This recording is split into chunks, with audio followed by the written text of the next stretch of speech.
पुन्हा एकदा सगळ्यांचं अभिनंदन करतोय आणि दुसऱ्या शोला सुद्धा 4 लोकांना पाठवताय. धन्यवाद. तुम्ही फक्त कुर्ला टू वेंगुर्ला जोडला नाही तर कुर्ल्यापासून वेंगुर्लापर्यंत सगळी माणसं जोडली आहेत आणि ते खूप महत्वाचं होतं. आणि बेसिकली आम्ही पण मुंबईलाच होतो, पण आता रिव्हर्स मायग्रेशन्स मध्ये मालवणला आलो. कारण की ऑटोरीमध्ये एकत्र जेवणं, एकत्र पान वाढून जेवणं हे मुंबईला बघता येत नाही. आणि ही संस्कृती अशीच टिकली पाहिजे इकडे.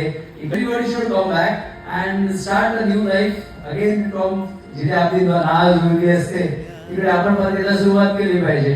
दोन्ही बाजू मांडल्या तिथे, मुलांची पण भूमिका मांडली, मुलींची पण भूमिका मांडली. त्यामुळे चित्रपट खूप भावला, बघताना अजिबात कंटाळा आला नाही. मुंबईचं आकर्षण असतं आणि तिथलं जे ग्लॅमरस जग आहे ते त्याला खुणावत असतं, पण प्रत्यक्षात जेव्हा परिस्थिती कळते तेव्हा त्या मुलीचं काय होतं, पुन्हा गावाकडे जावंसं वाटतं. ह्या जो संदेश आहे हा संदेश फार चांगला संदेश तुम्ही आमच्या इकडच्या मुलींना किंवा मुलांना सुद्धा दिलेला आहे. आपल्या सिंधुदुर्ग जिल्ह्यातले सगळी ही मंडळी असा आणि अतिशय छान सिनेमा मला सांगूक सुद्धा आवडा. मी हे दुसऱ्यांदा सिनेमा बघितलाय, खूप छान सिनेमा असा. तुम्ही सगळ्यांनी तो बघा आणि त्याचा आनंद घ्या.